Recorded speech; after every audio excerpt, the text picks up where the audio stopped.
World Trade Organization atau WTO. Kita bahas salah satu kerjasama kancah multilateral. Sebelumnya, apa itu multilateral?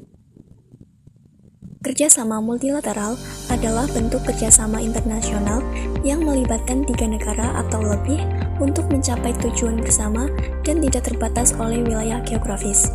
Tujuannya adalah mengatasi masalah global seperti ekonomi, keamanan, sosial, atau lingkungan dengan prinsip kesetaraan, transparansi, dan kepentingan bersama.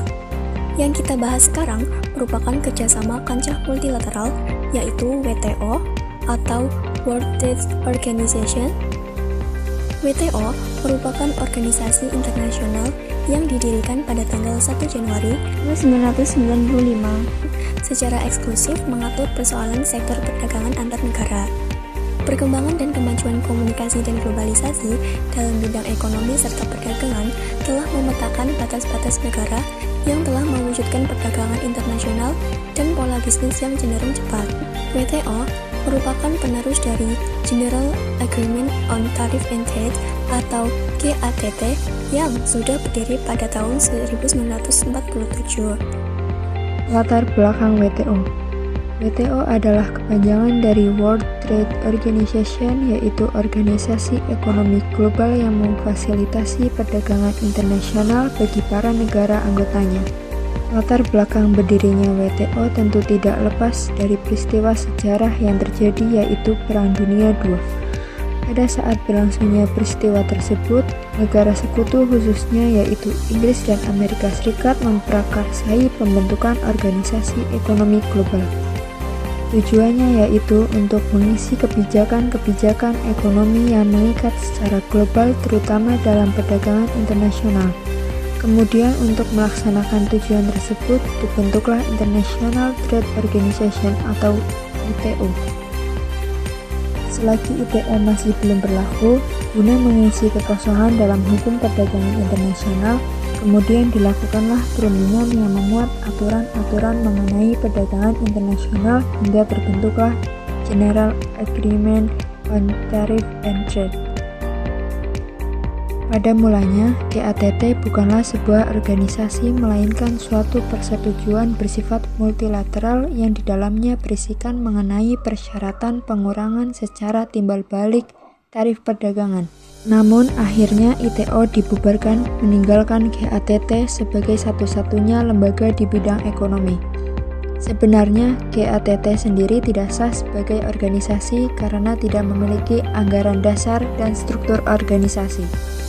Maka dari itu, setelah dilakukan proses perundingan yang panjang untuk menggantikan fungsi dan peran GATT, lahirlah WTO sebagai organisasi ekonomi global yang mengatur mengenai perdagangan internasional. Selain itu, GATT juga tidak memiliki ketentuan-ketentuan yang mengatur hukum formil menjadi sebuah organisasi.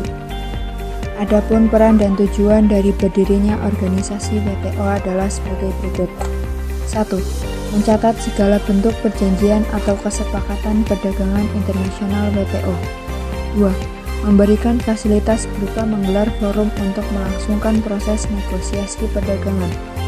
3. Menyediakan kerangka hukum serta kelembagaan yang berfungsi untuk memantau kebijakan perdagangan yang ditetapkan. 4. Memberikan peluang kerjasama terkait dengan perkembangan ekonomi global dengan organisasi lainnya. 5. Menangani sengketa yang terjadi dalam perdagangan internasional. Ada beberapa prinsip yang dijadikan sebagai landasan kerja WTO agar dapat berfungsi efektif. Prinsip dasar tersebut adalah sebagai berikut. Yang pertama, non-diskriminasi, terbuka, diprediksi, dan transparan.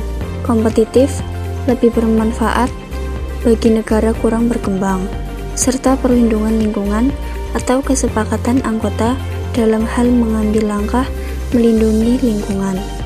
Yang kedua, memperlakukan keadilan untuk semua anggota, pengikatan tarif, perlakuan nasional non-diskriminasi, perlindungan hanya melalui tarif, serta perlakuan yang dikhususkan untuk negara-negara berkembang. Setelah WTO berdiri, hingga saat ini ada sebanyak 164 negara yang tergabung menjadi bagian dari anggota WTO.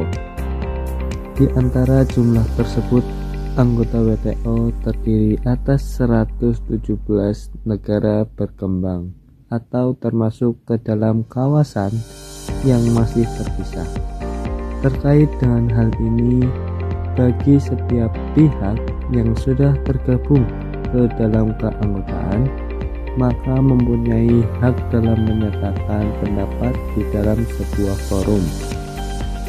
Beberapa contoh anggota WTO adalah Afghanistan, Arab Saudi, Belanda, Tiongkok, Filipina, Inggris Raya, Jamaika, Jepang, Kanada, Latvia, Maroko, Norwegia, Swiss, Rusia, Tanjung Verde, Uni Eropa, Venezuela, Yaman, serta Zimbabwe.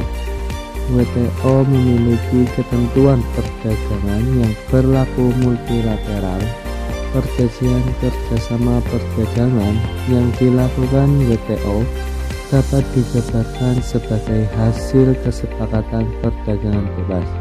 Mengenai hak-hak eksklusif, negara pendatangan dalam menyusun dan mengimplementasikan kebijakan perdagangan pada sistem perekonomian terbuka.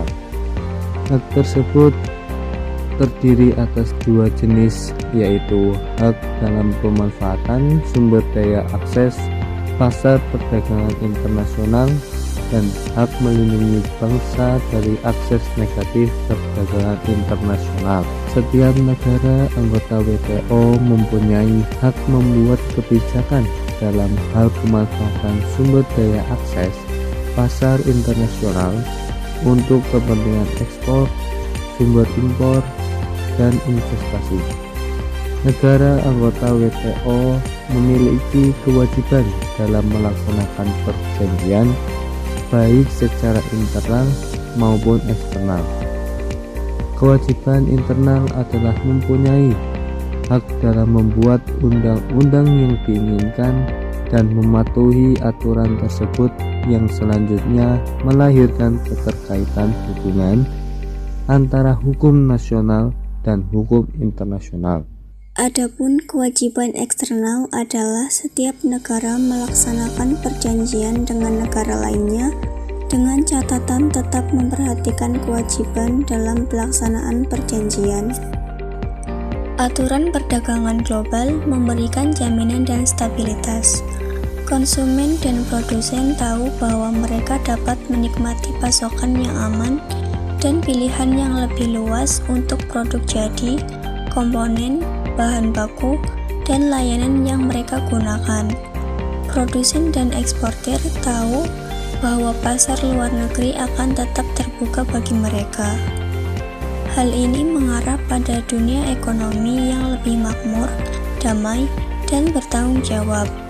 Keputusan di WTO biasanya diambil berdasarkan konsensus di antara semua anggota dan diratifikasi oleh parlemen negara anggota.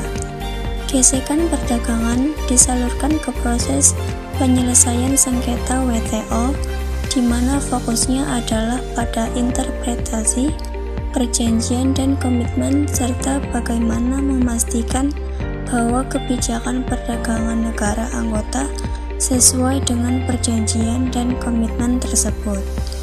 Dengan cara itu, risiko sengketa yang meluas menjadi konflik politik atau militer dapat dikurangi.